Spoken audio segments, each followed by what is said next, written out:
This story is from the AITA subreddit and is titled, Am I the Astronaut for Telling My Brother He's Single Because He's Pathetic and a Walking Red Flag? A little harsh, maybe deserved. We'll find out.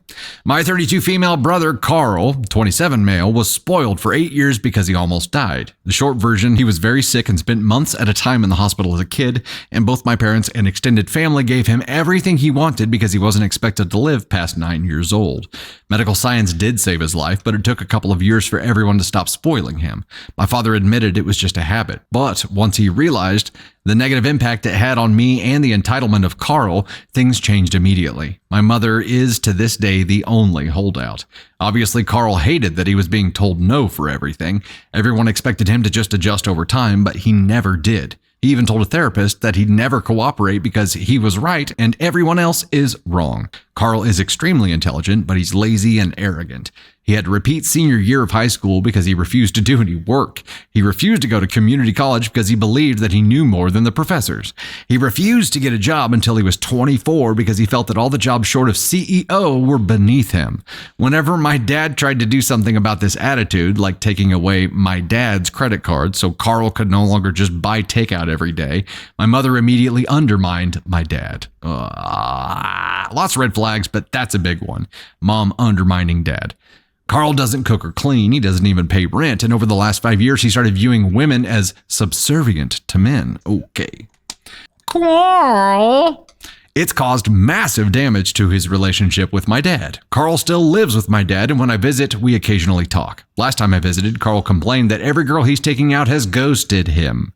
I asked for information on the dates, where they went, what they talked about, etc., and he mentioned that they get weird as soon as he says his life plan is to inherit my dad's house and have his wife be a stay-at-home wife while he works. I told him that might be because he's 27 and making minimum wage. His plan is to never actually be an adult. My dad also told him that if he passed, I'd inherit the house because I know how to pay bills. I said I'd have to charge Carl rent if he stayed, or I'd have to move in. Carl said that ruined his life plan because he was supposed to get everything since I'm getting married and my husband should control me. I'll give you another red flag for that, sir. I snapped. I told him the reason he's getting ghosted is because he's pathetic, a walking red flag, and no woman disrespects themselves enough to be with a loser like him. Nice work, OP. He started screaming that I'm an asshole. My dad understands that what I said is true, but that I should have been less blunt. My mother keeps calling to demand I apologize for insulting Carl.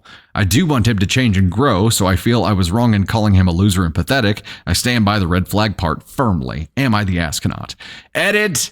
Some info I didn't think to include. My parents are separated. Mom lives 150 miles away with her sisters. I live with bipolar disorder, and my father and I have tried getting Carl to just get evaluated or speak to a doctor, but he says he's not defective like I am.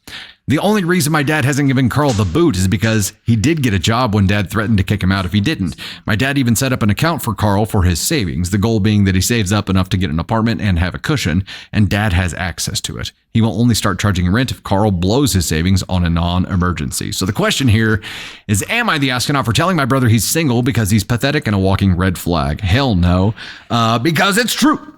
And pain creates change. He has to change at some point. What is going to create enough pain in his life to not be? What in his life is going to cause enough pain for him to not be a piece of shit brozo? Also, I think it's fantastic that he only recently got a job because everything below the title of CEO was beneath him. This is a Delulu level of entitlement. And yes, everybody knows how it happened, right? Everybody knows how it happened. He's the medical miracle, the boy who lived.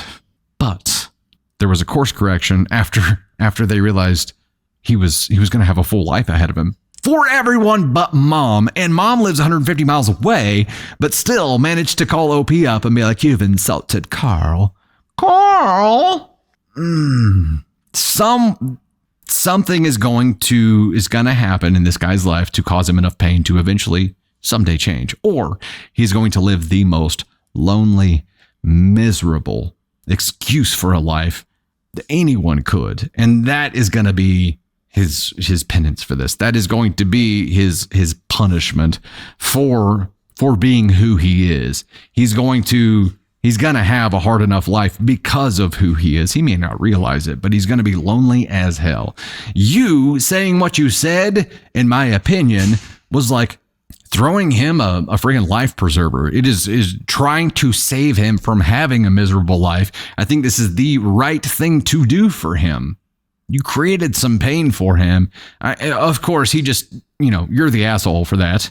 According to him, none of the things that you said are true, but he's going to keep running into this. And eventually one of those women that he's trying to date, he's going to say the wrong thing to, and they're going to unload on him too. He's going to have to hear it from enough people that he respects, which is the problem. He doesn't respect anyone else.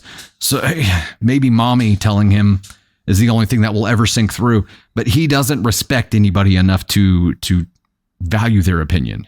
So it's gonna take frequency. It's gonna take a lot of times of this happening and him being told that he's a piece of shit to finally be like, oh wait, I might be a piece of shit, or he's just gonna live a very miserable life. But no, you are NTA for this OP.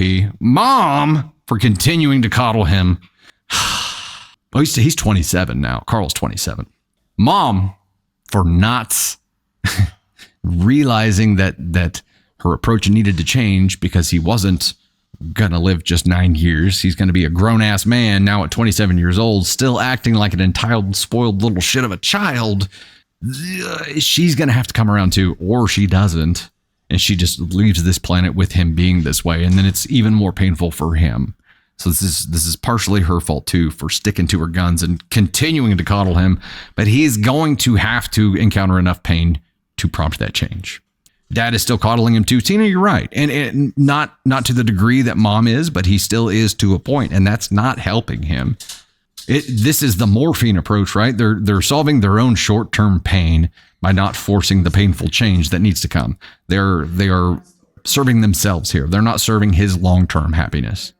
And as a parent, that's a fail. They don't see that yet because they're focused on the short-term pain.